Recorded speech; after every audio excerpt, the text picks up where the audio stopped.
Hola amigos del Excel, hoy os quiero mostrar cómo evitar que en un rango de datos poder ingresar dos veces el mismo dato.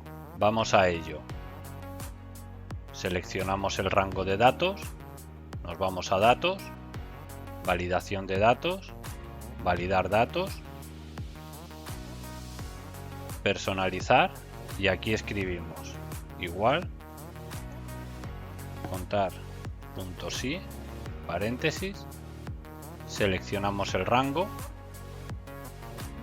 absoluto con F4, punto y coma, la primera celda, cerramos paréntesis y le decimos que sea igual a 1.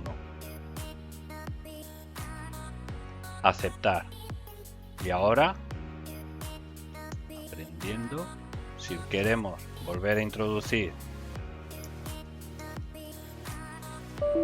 el mismo nombre, te indica que está repetido. Reintentar.